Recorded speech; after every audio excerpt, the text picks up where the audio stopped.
Oi, gente, Bruna aqui e hoje eu tenho um convidado muito especial. Ricardo Conte tem mais de 25 anos de carreira, é ator, diretor e preparador de elenco.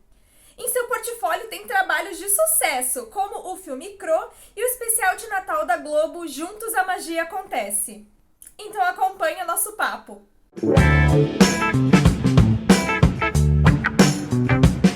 Ricardo, muito obrigada por ter topado vir conversar com a gente.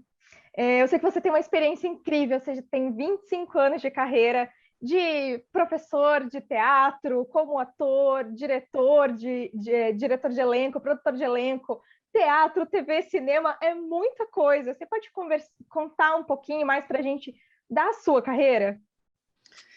Bruna, boa noite a todo mundo aí da Estação Nerd. Estação Nerd, acertei? Isso aí.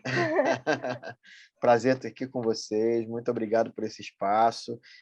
É, Sim, enfim, tenho uma carreira que foi passando por todos os lugares, né? Comecei como ator, comecei no teatro, fazendo aulas de teatro no tablado, e passei por todos os lugares.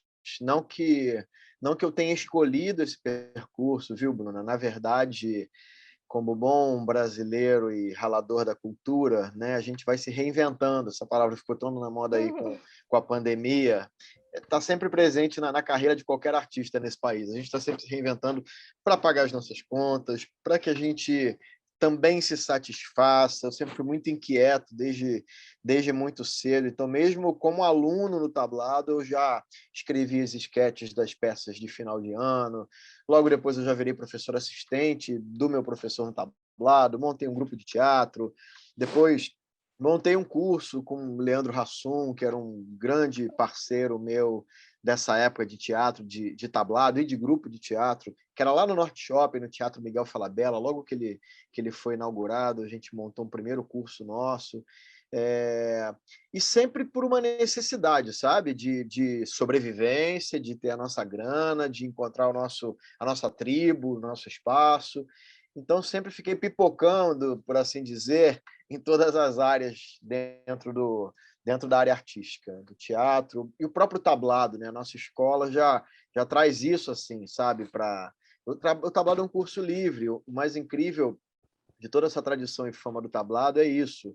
Não é uma faculdade, mas vira a nossa segunda casa. E nesse momento da minha vida foi muito importante porque ali você aprende um pouco de tudo. Você faz da contra-regragem, a operação de áudio, a pintar o palco, aprender a dar aulas, né? É uma escola onde muita gente do humor saiu dali, com um teatro de improviso, enfim. E eu fui buscando os meus caminhos, sempre trabalhando muito como ator, principalmente, e como professor. Sempre tive muito gosto nesse lugar desde cedo, até nas primeiras mostras de esquetes lá do tablado, alguns alunos nos convidavam para dirigir as esquetes deles, para as mostras. E desde cedo fui percebendo um gosto muito grande sobre esse trabalho com pessoas, sabe? Sobre a direção de ator. E, enfim, fazendo muita participação em televisão, muita peça de teatro, musical infantil. Fui morar 7 anos na Europa, trabalhei muito em Portugal, principalmente, como ator, como diretor. Comecei a estudar roteiro, fui assistente, tive uma grande sorte de uma oportunidade, um dos maiores roteiristas que a gente tem, que é o Doc Comparato. Ele vivia em Barcelona naquela época. Eu tinha dado aula para a filha dele no tablado, que foi a Bianca Comparato, e ela acabou me indicando. Ele precisava de um assistente lá, e as primeiras lições com o roteiro eu tive nessa experiência em Barcelona. Nunca imaginei sair do Rio de Janeiro, quanto mais morar em Portugal, em Barcelona, enfim. A vida foi me levando, sabe? É... E aí morei em Londres, estudei inglês, trabalhei em hotel, voltei para Portugal, voltei para o Brasil em 2008, ainda fiz musicais aqui, trabalhei como assistente de direção, como roteirista, voltei para o Rio de Janeiro a convite da TV Globo para trabalhar como pesquisador de elenco dentro da TV Globo, que foi uma função que me aproximou mais ainda dos atores, mais ainda da direção de atores, E quando eu saí da Globo, se eu não me engano, em 2015, eu montei um estúdio de preparação para atores aqui no Rio de Janeiro. E comecei, foi aí que eu criei realmente, que eu entendi realmente, né? A gente tem uma hora que a gente entende o que o mundo quer de nós, onde a gente acertou, onde a gente teve, sabe, alguma valorização do nosso trabalho. E de lá para cá, eu tenho investido muito nisso, nas viagens com os workshops, nos cursos aqui no Rio. Voltei para Portugal já 3 vezes também com os workshops. E agora eu tive como todo mundo, essa necessidade de me reinventar também para o online, porque em Uhum. 2020 todos os trabalhos presenciais foram interrompidos. Para minha surpresa, como o meu foco virou muito isso aqui, o trabalho com a câmera, Uhum. o workshop se chama O Poder da Câmera, justamente por entender essa passagem Calma, ali de uma calma, calma. forma. A gente deixa mais pra Tô frente. falando de. Não, tá. Se não me corta, eu vou falando. Se não me corta, eu vou falando. Não, vamos por etapas. Eu quero te fazer algumas perguntinhas ali antes da Por gente favor, chegar no prato principal. por favor, fica à Nossa, vontade. eu acho incrível essa versatilidade que os artistas têm. Mas eu quero te fazer uma pergunta, assim, com toda a minha humildade, porque a gente realmente, que é espectador, a gente quer saber o que um preparador de elenco faz. Porque a gente vê várias sátiras, né? Mas a gente não sabe exatamente quais são as funções desse profissional. Bruna, um preparador de elenco é um pouco. Eita, deixa eu tirar o celular. É um pouco ampla essa resposta, porque depende do que a gente está falando. Se a gente for falar de TV, um preparador de elenco, uma função que muitas vezes foi chamada até lá de coach, e às vezes até Uhum. se confunde entre o live coach e o coach, que existe, por exemplo, dentro das emissoras, dentro de uma TV Globo. Muitas vezes pode ser um ensaiador, ou seja, pode ser um profissional que vai trabalhar, por exemplo, com um ator mirim, com jovens atores que, justamente por estarem começando na televisão, precisam de um suporte para desenvolvimento desses personagens, mas acima de tudo para poderem ensaiar os seus textos, decorar os seus textos e chegarem no set, chegarem no estúdio mais prontos, mais preparados para assumirem aquelas funções. Né? O audiovisual é um circo gigante, com um monte de profissionais envolvidos naquilo tudo ali. Então, tudo que o diretor precisa é que o ator esteja pronto, né, quando chega para gravar. E aí, quando a gente está lidando com uma criança, com um jovem ator, e mesmo atores mais experientes, eu tive uma experiência com o Jesuíta Barbosa. Né? Ele estava fazendo o Verão 90, foi uma primeira, eu acho, experiência que ele teve em novela. Ele, né, fez muitas séries e cinema, mas ele tinha ali um personagem que era duplo, enfim, e com muito volume de textos, e ele acabou me contratando para ajudá-lo nesse estudo. Ou seja, a passar todos esses textos, a olhar com ele para a construção desses personagens, a dar um suporte. Até alguém ali, às vezes, batendo o texto com você. Então, o preparador de elenco pode ser simplesmente isso, uma espécie de ensaiador, como pode ser alguém que está envolvido desde o início do processo. E essa função também existe dentro das emissoras, como numa produção de cinema, como numa série, que é juntar todo esse elenco nos primeiros encontros, desde a leitura do texto, e nos primeiros ensaios, para, da mesma forma, otimizar o trabalho que o diretor vai ter quando ele for para o set. E aí, para você fazer com que atores que às vezes nunca se viram tenham uma sintonia e uma conexão de casal ou de família, né, de irmãos, é preciso que haja um jogo, uma preparação, né? E aí essas leituras, esses ensaios ficam muitas vezes a cargo de um preparador de elenco. O diretor é quem manda, né? Nós servimos ao trabalho do diretor, mas o diretor tem que ter 10 olhos para olhar tudo ao mesmo tempo, sabe? Tem um comparativo muito legal, existe uma função em Portugal, em televisão, que eu acho incrível, que em Portugal existe o diretor de ator. Ou seja, existe o Uhum. realizador, que é o diretor geral de uma novela, e existe a função de um diretor de ator, que é um profissional que vai estar ali somente para cuidar do trabalho dos atores, dirigir o trabalho dos atores, enquanto o realizador está vendo todo o resto acontecer. Então, esse é o trabalho de um preparador de elenco. Pode ser. Eu fiz o filme do Cro, né, com o Marcelo Serrado. Na verdade, eu fui para fazer a produção de elenco com a Márcia Andrade. Eu fui atrás da comunidade boliviana em São Paulo. Eles precisavam de uma menininha, uma criança boliviana. Eu encontrei essa menina fazendo essa pesquisa, levei para testes. E a Márcia acabou pedindo para eu preparar essa menina, essa atriz, para fazer esse filme, porque ela não era atriz. Uhum. Encontrei ela no grupo de dança folclórica da comunidade boliviana de São Paulo. Ela me pediu para preparar essa atriz, eu falei, claro, estava encantado pela menina, fiz a preparação da menina e a produção pediu para eu acompanhá-la no set. Eu acabei sendo contratado depois para ficar no filme, acompanhando ela, e depois acabei ficando até o final do filme, ajudando ali todo o elenco com os seus textos, enfim, ensaiando antes das cenas. E Marcelo Serrado, Carolina Ferraz, Ana Maria Braga, Ivete Sangalo, enfim, Gabi Amarantos, tinham grandes participações no filme, foi uma experiência incrível. Ou seja, isso é um preparador de elenco, é alguém que está ali para servir ao trabalho do diretor. Será que eu respondi? Nossa, esclareceu muita coisa, porque realmente a gente não acaba que não tem tanto acesso aos bastidores, a gente fica um pouco perdida quanto a isso, né? Então eu queria aproveitar o gancho ali, como você falou do filme do Crow, e como você trabalhou em cinema, eu queria saber assim, porque tem muita diferença, né, entre teatro, cinema e TV. Quais que você acha que são os principais desafios do ator quando está trabalhando para cada um desses polos? Olha, o teatro é a nossa escola, né, Bruna? O teatro enfim, onde realmente a gente se realiza e onde a gente se constrói como atores, né? Ali, o olho no olho e a presença do público, que tem feito tanta falta nos dias de hoje, é essencial como uma escola para tudo. E o grande desafio do ator sei lá, você ensaia 3 meses, 6 meses, um grande espetáculo. O último espetáculo que eu fiz como ator foi um Macbeth, do Aderbal Freire Filho, com a Renata Sorrah no elenco, Daniel Dantas, grandes atores.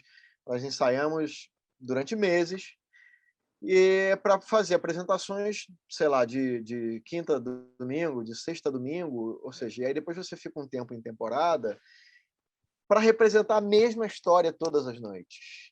E aí o grande desafio do ator no teatro é você não perder o frescor, é você fazer um Shakespeare, né, como era nesse espetáculo, com a força de uma direção do Aderbal e esse elenco incrível, e não perder a verdade, ou seja, todas as noites, por mais que você saiba aquele texto, que você saiba as marcas, tem que parecer sempre que é a primeira vez.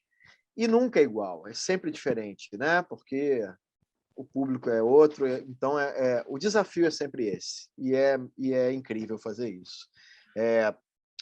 O desafio do ator em TV talvez seja a pressa, né? Uhum. A agilidade necessária para se trabalhar em televisão. É um volume gigante de textos. Os atores que têm grandes papéis estudam muitos textos da noite para o dia. E acho que o desafio maior, na verdade, é não saber onde aquele personagem vai chegar. A TV é uma obra aberta, né? Então, muitas vezes o roteirista, o autor da novela, escreve os 18 primeiros episódios, uma sinopse, um desenvolvimento de um personagem que está condicionado à aceitação do público, ao famoso Ibope, né? Então, no decorrer da novela, aquele personagem pode virar o oposto do que foi pensado para ele. Os maiores exemplos disso foi Matheus Solano com o nosso querido Félix, né? Uhum, verdade. Matheus é tão maravilhoso, tão incrível, tão carismático, que começou a novela jogando um bebê no nato no lixo e terminou a novela amado por todo o Brasil, pelo carisma que ele tem, que o personagem ganhou. Então, assim, o ator não faz a menor ideia. Então, isso é desafiador e, ao mesmo tempo, também é maravilhoso, porque é um exercício constante de estar co-criando, né? Dando sugestões aos autores e ao público para que sejam aceitos ou não. O grande desafio do cinema é, talvez seja... Acho que o delicioso do cinema é saber onde aquela história vai terminar. Você já sabe o início, meio, fim, todo o arco, né, da história, da trajetória do personagem. E eu acho que o grande desafio, às vezes, eu vou dar um exemplo. Tinha uma série na TV Globo que chamava Justiceira, mas que era uma produção de cinema. Eu fiz como ator, era como a Lu Mader, o Leonardo Brício. No percurso do personagem, era um menor abandonado que ele era perseguido a história inteira, e no final da história, porque ele assistiu uma chacina e ele poderia denunciá-los, lá para o final do episódio, ele chegava num barraco onde ele morava e ele encontrava a família dele toda morta dentro do barraco. Essa foi a primeira cena que foi gravada. Então, imagina para o ator como as coisas não são feitas em sequência, Uhum. elas são feitas por cenários, muitas vezes. Você gravar uma última cena com essa carga dramática no início do trabalho. Então, talvez esse seja o desafio do ator. O que foi incrível é que foi muito legal a cena e o personagem acabou ganhando mais valor. Mas eu acho que talvez o maior desafio do cinema seja esse.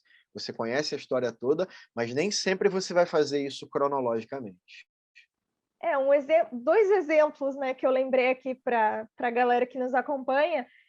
Por exemplo, da TV, a gente tem um personagem que basicamente era para morrer na primeira temporada de The Walking Dead, que é o Daryl. É um personagem que Olha não aí. existe nos quadrinhos e era para ele ter morrido logo no começo, mas os fãs se apaixonaram e hoje é um protagonista, né? Então, Perfeito. Exemplo incrível. e outro Exatamente. exemplo do cinema que a gente tem mais super recente agora é Barraca do Beijo 3. Barraca do Beijo 3 foi gravado simultâneo com Barraca do Beijo 2. Olha Então, isso. é bem dinâmica, bem interessante. E eu achei incrível como você tem experiência realmente nessa parte de ensinar, de ministrar cursos. E agora sim, eu vou pedir para você contar mais desse projeto com o Marcelo Serrado, que é o Poder da Câmera. Legal.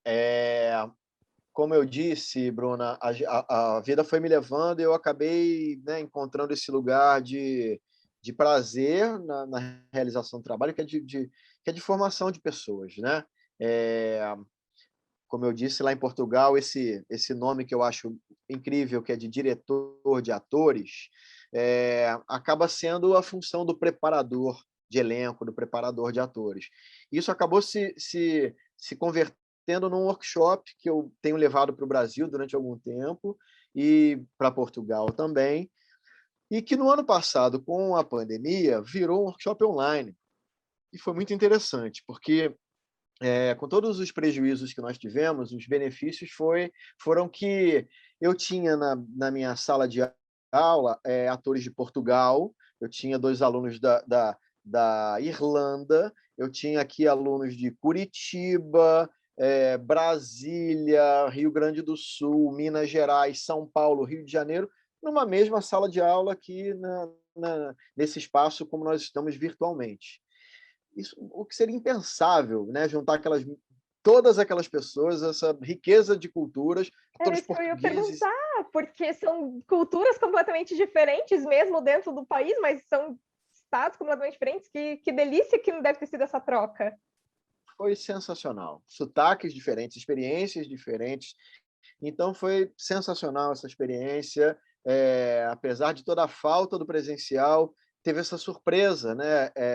Que o online nos trouxe. Além do fato de que aqui a gente está usando a minha ferramenta de trabalho o tempo inteiro, que é a câmera.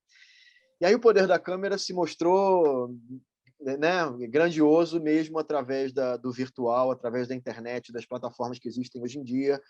E aí o plus dessa história foi que eu acabei sendo requisitado para trabalhar com não atores, principalmente. Eu fiz uma oficina em Recife, dando aula para professores do ensino público, através da Secretaria de Educação do Recife. Legal. Os professores, para compensar a falta de aula, né, da pandemia, estão indo para dar aula para um canal aberto no Recife e para o YouTube. Estão agora lá realizando esse projeto. Então, eu fui convidado, eu fiz uma preparação com professores que, assim, dominam, enfim, dão aula a vida inteira e dominam muito a sala de aula e o olho no olho, mas como muitos de nós, se apavoram quando a gente diz que está gravando, quando a gente aperta o REC. E aí foi maravilhoso perceber que essas ferramentas que nós utilizamos no audiovisual com atores pode ser utilizada para qualquer outro profissional. Então, eu dei aula para advogados, eu dei aula para médicos, eu dei aula para políticos, eu dei aula para muitos outros profissionais que eu inventei até um TikTok dando dicas de vídeos para as pessoas. Virei TikToker dando dicas de vídeo. Não sei nem se eu podia fazer propaganda no TikTok, Faz, agora é tarde demais. Eu já fiz. faz sim, tem que fazer. Faz o seu merchan. E, cara, foi incrível, assim, tudo isso que se transformou.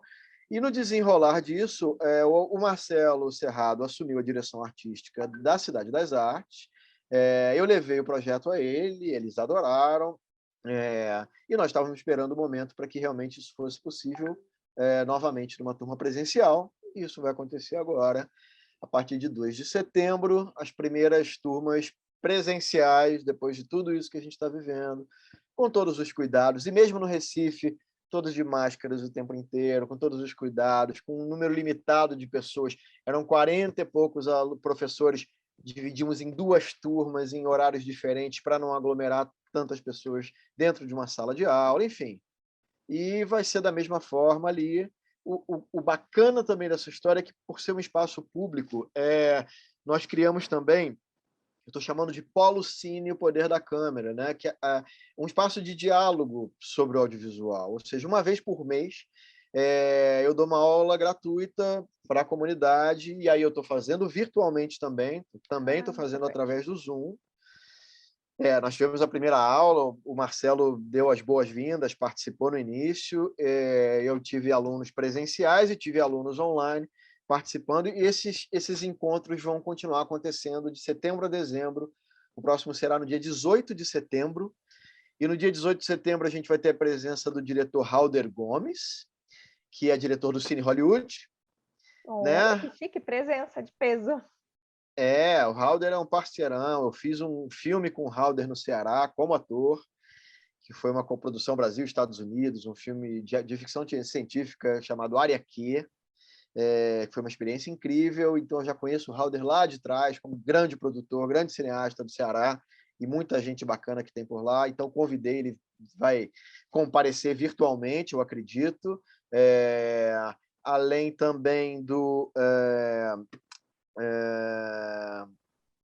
meu querido Daniel Arcângelo, que é diretor do Rio Web Fest, que também vai participar, a Daniele de Donato, que é super premiada também no Rio Web Fest com a série dela, que é o Sheila de Charme, enfim, colegas do audiovisual, trabalhadores, raladores do audiovisual que estão vindo dividir suas experiências, porque o que eu mais estimulo dos alunos é justamente terem autonomia, se produzirem, criarem seus projetos, e então estou trazendo exemplos disso.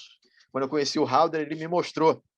Lá em Los Angeles, a gente foi selecionado para um festival lá com o filme, e ele mostrou o curta do Cine Hollywood, que estava concorrendo em Brasília, virar um longa, ele lá correndo atrás ainda, e aí se converteu aí nesse grande diretor, com os projetos dele. E então são pessoas que são empreendedoras do audiovisual, que eu estou chamando para dividir as experiências, para estimular as pessoas que estão aí. Que incrível. E quem tem interesse em participar tanto dos aulões, quanto quem tiver interesse de fazer um curso contigo, de ter mentoria, o que essa pessoa precisa fazer? Como que a gente acha? Bruna, em muitos lugares. Desde o meu TikTok? Instagram, todo TikTok, como o Instagram, e as dicas também estão todas lá no Instagram também, que é o @Ricardo Conti, com 2 N's, 2 N's TI, Ricardo Conti, como também no site da Cidade das Artes, como as vendas e as informações estão sendo através do Simpla. Então, entrando no Simpla, jogando lá o poder da câmera, vocês vão ter todas as informações. As aulas presenciais são às terças e quintas. Nós temos horários para crianças, jovens e adultos. Às terças e quintas-feiras, as pessoas podem fazer uma vez por semana, podem fazer 2 vezes por semana presencialmente. E uma vez por mês, em alguns sábados, não temos dias certos ainda, porque a gente depende da programação da Cidade das Artes, e aí mas no site da Cidade das Artes tem sempre as informações, nós teremos esses encontros, essas aulas gratuitas aos sábados, normalmente por volta das 16 horas, de 16 às 18 horas, ali na Cidade das Artes. Então, todos esses canais, além de um e-mail muito fácil, que é o poderdacâmara@gmail.com. Legal. Ricardo, muito obrigada. Ah, só uma coisa, né? E esse curso é para qualquer pessoa que tem interesse, né? Que tem interesse, não necessariamente só ator, mas se tiver interesse no audiovisual no geral. É isso? Só No para geral, confirmar. Bruno, no Perfeito. geral. Da mesma forma que quando a gente pega um elenco para trabalhar, nós temos diferentes experiências, diferentes idades. O trabalho é muito personalizado, é muito individualizado, assim. Tanto que as turmas são com vagas limitadas, não só em função da pandemia, mas em função também de uma atenção que é necessária para cada pessoa. Então, sim, outros profissionais podem vir e participar, porque as mesmas ferramentas nós usamos para qualquer pessoa, e eu acabo individualizando esse trabalho, mesmo ali em sala de aula. E aí os atores estimulam os não atores, e, na verdade, tudo é uma desculpa para o autoconhecimento. O poder da câmera, na verdade, é identificar o que você tem de melhor. Como é que você traduz isso através de uma linguagem audiovisual, né? Como é que você encontra aí o seu propósito, ou leva o seu trabalho, a sua mensagem através das câmeras, como muitas pessoas estão fazendo. E aí tem técnica para fazer isso, enfim, eu tenho alguns profissionais que trabalham comigo, uma grande fonoaudióloga, que é a Luísa Catoira, que trabalha com atores, com cantores, com dubladores, locutores. Ela é fundadora da Escola da Voz, que é uma escola muito bacana de trabalho vocal, como o Yogi, que é o Antônio Tigre, que é um fera da yoga, porque é um trabalho assim, a gente tenta, né, proporcionar um trabalho completo, assim, entendendo que somos um universo. Então, corpo, mente, voz, e tudo isso tem que estar presente em harmonia para que a gente possa comunicar da melhor maneira possível. Então, qualquer pessoa pode vir e fazer, como eu faço workshops para empresas, como fui para a Secretaria de Educação, vou fazer numa universidade agora em Florianópolis. Fui convidado para Aqui dirigir um pertinho. longa. Aí É que pertinho, eu vocês estou em estão Santa onde? Catarina. Eu estou em Santa Ah, que Catarina, bem pertinho. legal. Na verdade, nem é Florianópolis, é Balneário Camboriú. Eu falei Floripa porque é tudo muito próximo, É, né? tá ali do ladinho. Posso fazer propaganda da Univale? Claro.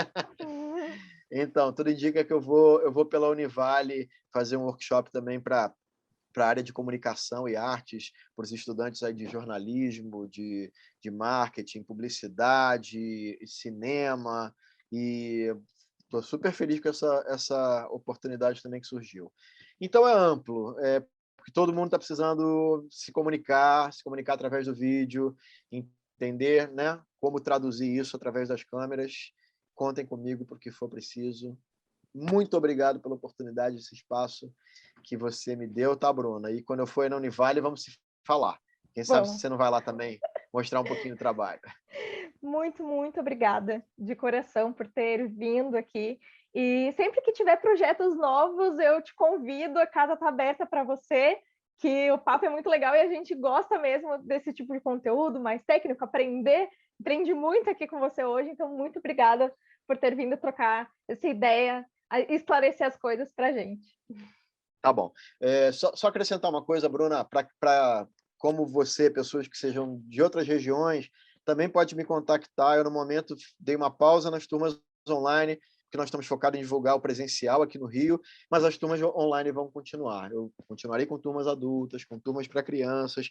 Então, podem ficar atentos às minhas redes ou entrar em contato, que vai ser um prazer juntar aí esses diferentes sotaques na sala de aula que já aconteceu, e não vai deixar de existir. A gente só entendeu que isso é possível e Exatamente. vamos usar isso a nosso favor, né?